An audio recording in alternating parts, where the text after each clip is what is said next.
Joining me on the broadcast is Major Mohommed Shah. I also have with me Sanjeev Srivastav and Group Captain UK Devnath. Take that question with Major Mohommed Shah. Major Shah, same question to you, sir. All eyes on who really will be the next president of Sri Lanka, because like I said, several of the international organizations are waiting to see who is it that they really need to speak with as far as a bailout package of some sorts is concerned. You know, Sri Lanka already made several mistakes, and because of their blunders, of their mistakes, they are in the position where they are right now. But as they say, only fools learn from their mistakes, wise men learn from others' mistakes. So first, I hope the international community is watching and learning the lessons. I hope Pakistan is watching with a hawk's eye, with a close eye. Secondly, now coming back to your question, who will be the head of state of the troubled island of Sri Lanka? Well, another mistake they made was appointing the Prime Minister, Singh, as the interim president, which only made matters worse now. So the government over there, the interim government, whichever government over there, has to understand and realize that the protests are not against the government or ruling party done by the opposition. No, it is the general public, the atmosphere, the environment of the country is not favoring this leadership. It's as simple as that.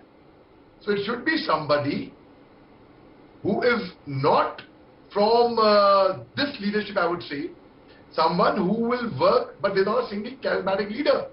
There were 50 names which cropped up. The Prime Minister threw his hat in the ring at the last moment and gets appointed, gets announced as the interim president. Now, coming back to again, so it should be somebody who is a charismatic leader who can lead them out of this crisis. Now, who will that be? Well, if you ask me truthfully, Devika, not a single name comes to my mind.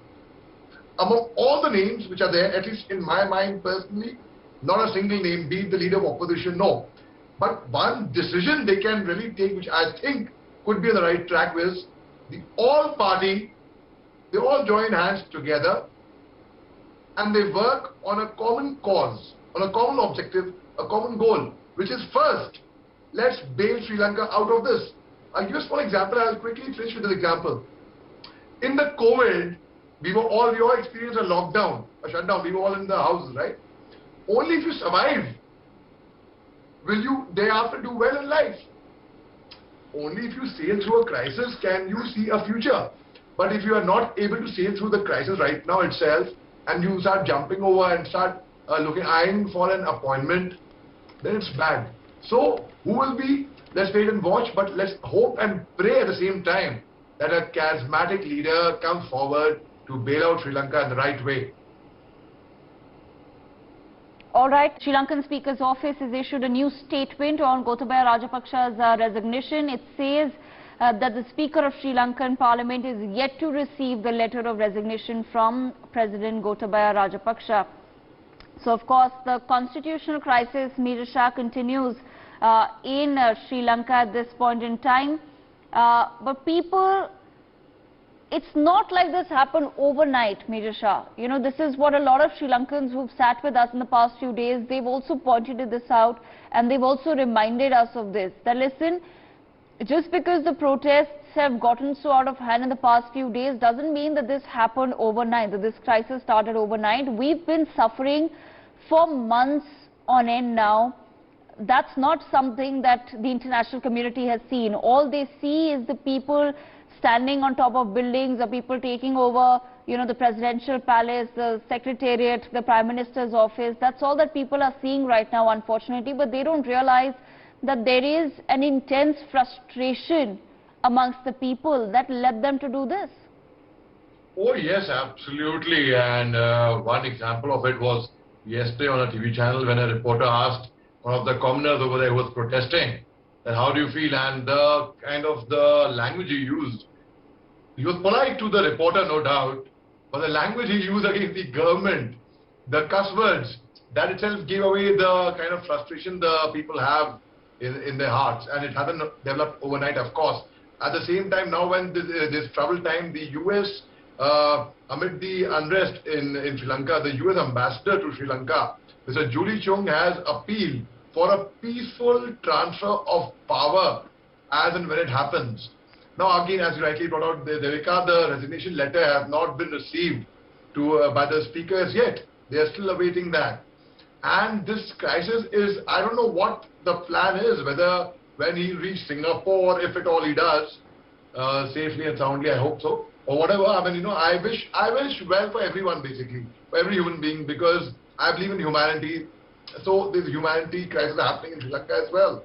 So when this happens, then there should be a smooth transfer of power, and I hope the people of Sri Lanka are pacified and they have to actually sail through it, not dependent on the government.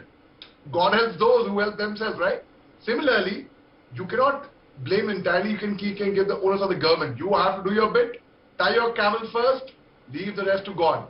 So do your bit, leave the rest to the government thereafter. So I would once again urge my friends in Sri Lanka who are protesting that I appreciate the fact that you all went and did peaceful protests, but then again the situation is very grim. It is really bad, but it will not get out of hand. It will certainly, I hope you all come out of it. So yes, it hasn't happened overnight. The frustration of the people is beyond words. Imagine a situation like this, Devika, where we do not get bread, we do not get fuel, we do not get medicine, we have to stand in queues. You stand in a queue for 10 minutes. 10 minutes we stand in a queue at the airport for check-in, and we start getting frustrated. I have seen people throwing their weight around at the airline staff, that I have been in the queue for so long and I have not been treated well. Or you stand in the queue to buy a ticket in a railway station or at an amusement park as well. There would be frustration there. You stand in the queue at a toll. There would be road rage thereafter. Imagine standing in queues for days together. But there is no guarantee. But there is no guarantee. People have gone into bicycles now in Sri Lanka because of the hiked up fuel prices and not getting fuel also. So it is really a troubled time. And but this, hold strong, friends, hold strong in Sri Lanka, because this too shall pass. Absolutely.